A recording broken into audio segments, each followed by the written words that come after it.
Hi all, my name is Julia Archer, and I hope wherever you are in the world today, you are having the first, last, only, and best day of your life.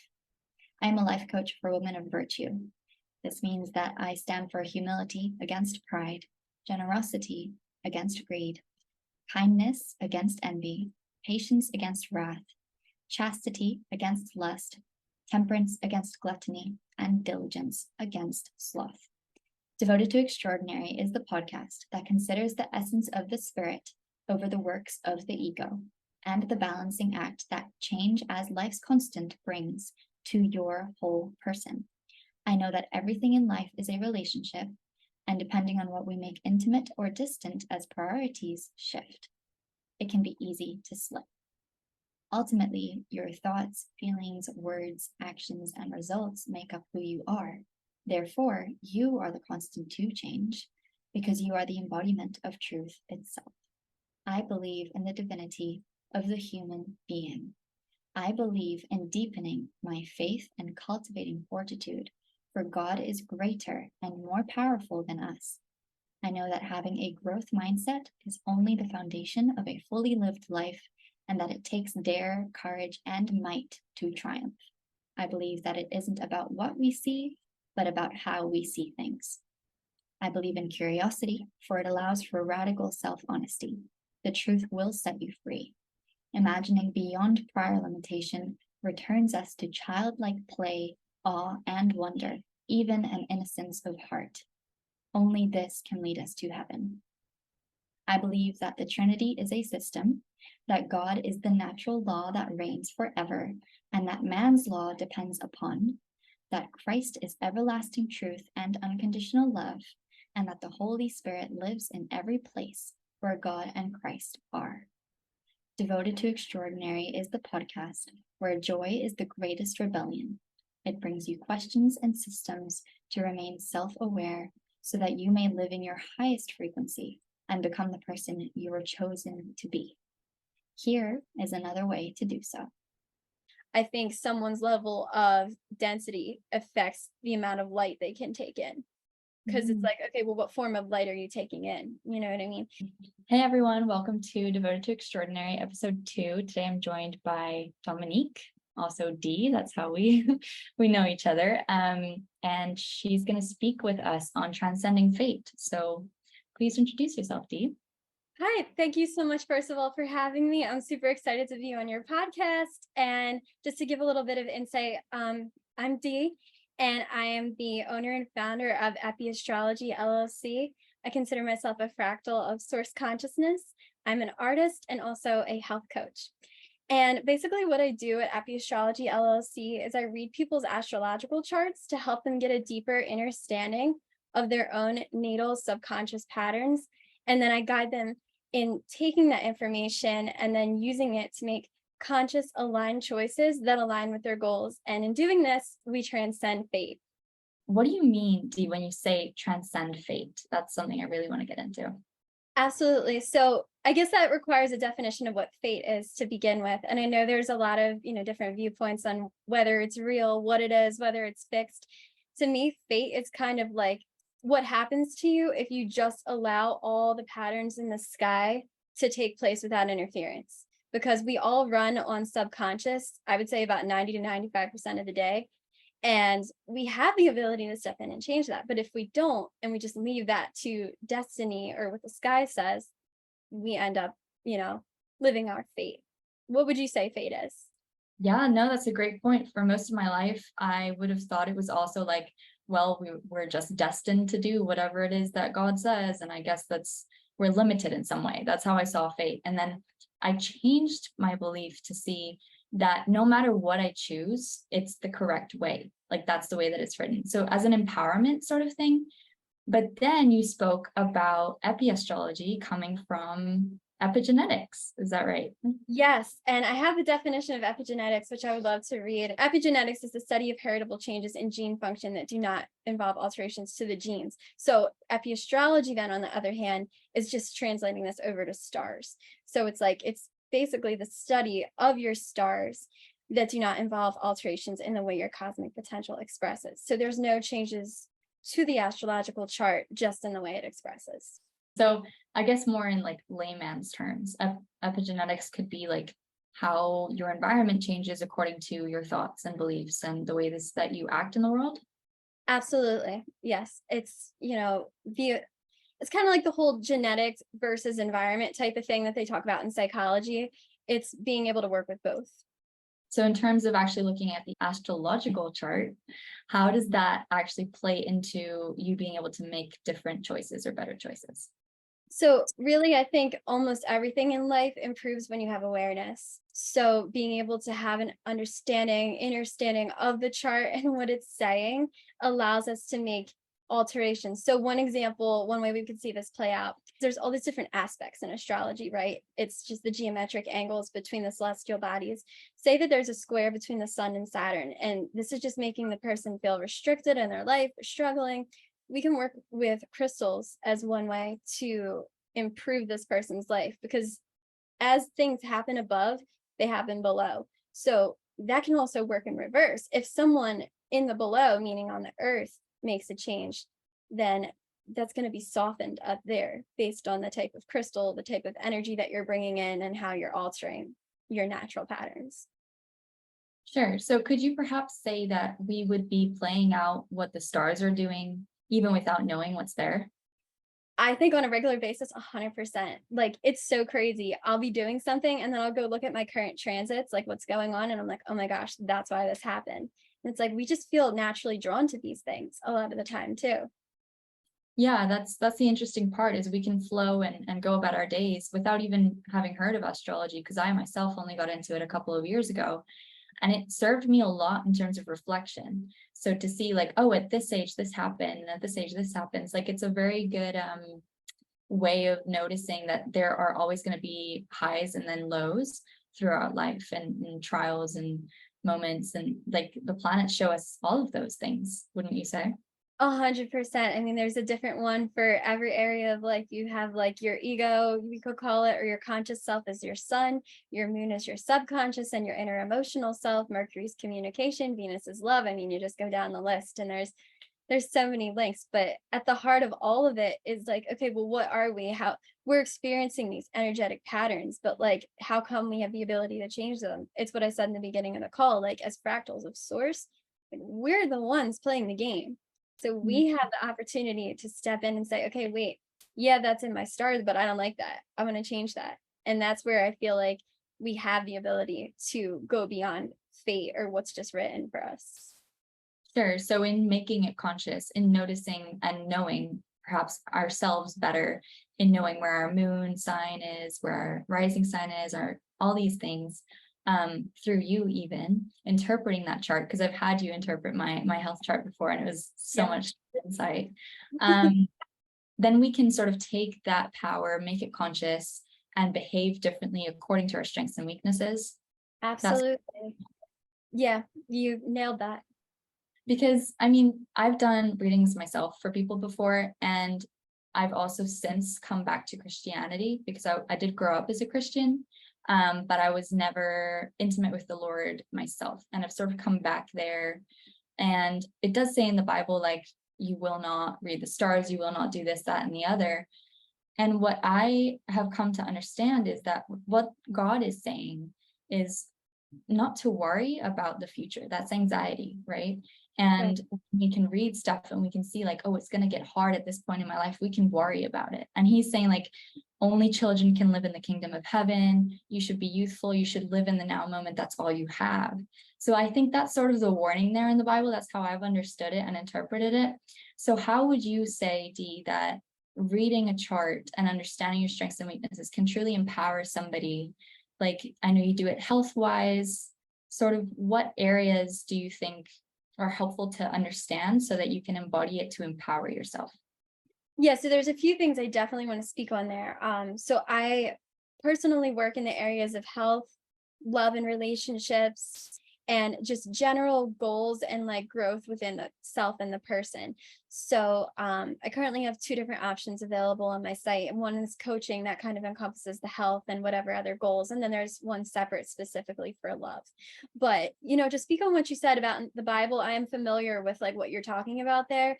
And I also grew up Catholic, and then I became a Christian. And now I'm just kind of like, I consider myself a fractal of source, not really adhering to one thing or another, but my personal interpretation of Christianity, which in that way you could say I'm a Christian, is that I believe Christ is the imagination and the power within you to save. So it's like your imagination and your consciousness can override your subconscious, like we've been saying throughout the call. So I think with that power and with that understanding, yes, you can kind of be in your power. So every single aspect of your life that you gain more insight into, you have more ability to change it. I know also, I don't know how familiar you are with like the manifestation community and the law of assumption. Does that ring a bell? Yeah, of course. Okay. So they say don't read tarot too. They say don't bother with tarot, don't bother with astrology, don't look into anything, don't get any readings. So I've kind of been on both sides. There was even a point where I considered getting rid of my business altogether because I was like, well, if all we need to do is imagine, what good does it really do to like have all this insight? Well, I've personally come to the conclusion from experience and reading and everything else that it's like the more you know thyself, as the Egyptians used to say, the more you can get an idea of like, okay, where's this desire coming from? Is this me or is it not? Is this something that's going to be easy for me? Oh, where's my block? Like all of this just helps you get yourself more. And the more you get yourself, you can have an easier time saying like, okay, now my path is clear and I know just where to go. So. Yeah, absolutely. It's what you want to entertain, right? So you mentioned, Christ's imagination for you.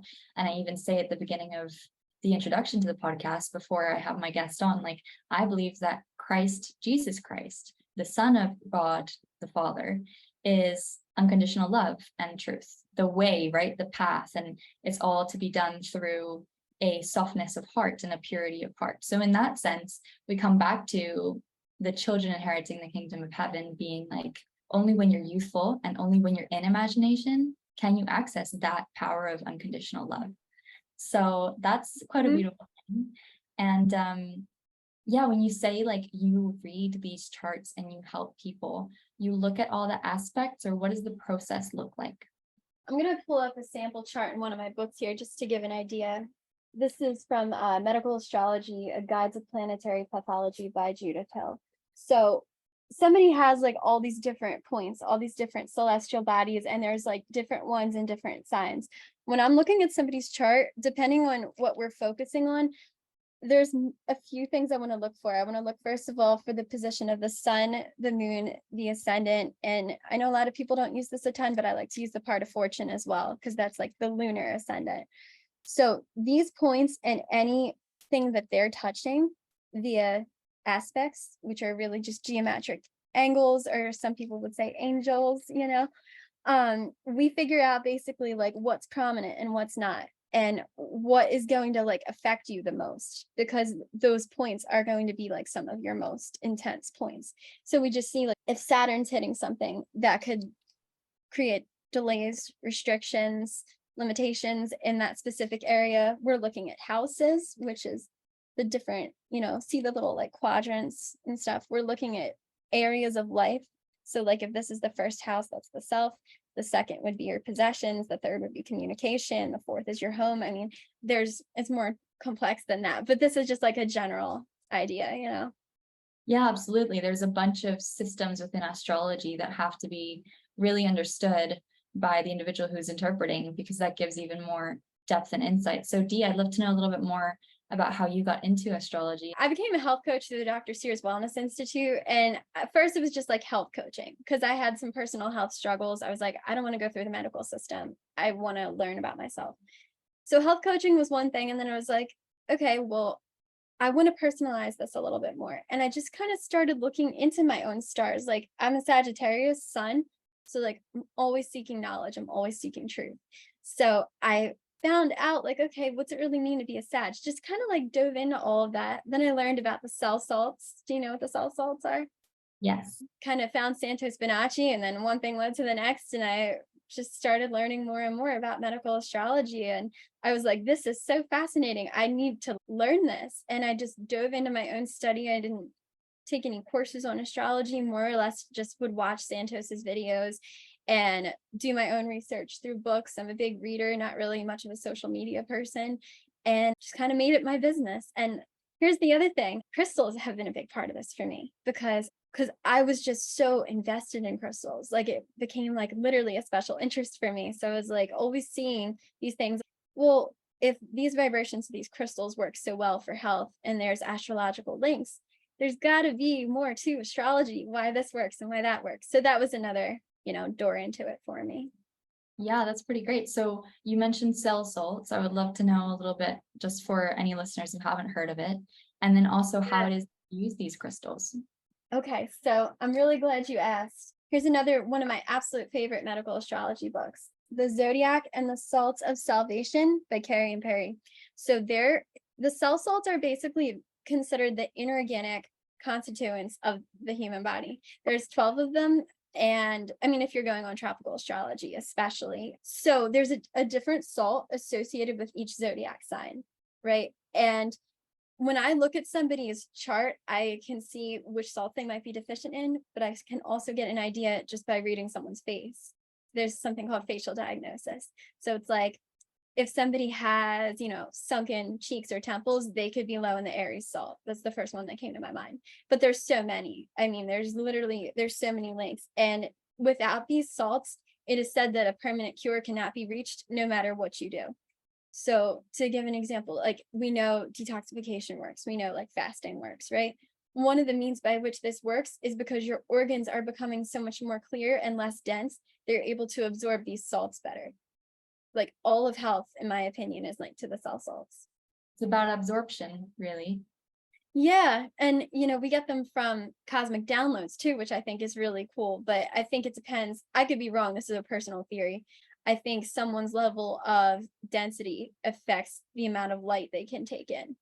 Because it's like, okay, well, what form of light are you taking in? You know what I mean? And then the crystals you had talked about. So I'm going to reference another book. You already know. I love that. My favorite crystal book, Crystal Power, Crystal Healing by, I think it's Michael Geiger. I don't know if I'm saying his name right. There is so much more to crystals than we often think about. Like, here's an example, like rose quartz, right? You might be like, oh, it's just like, it's cute, it's for love. Okay, but why? Like, why is that working for love?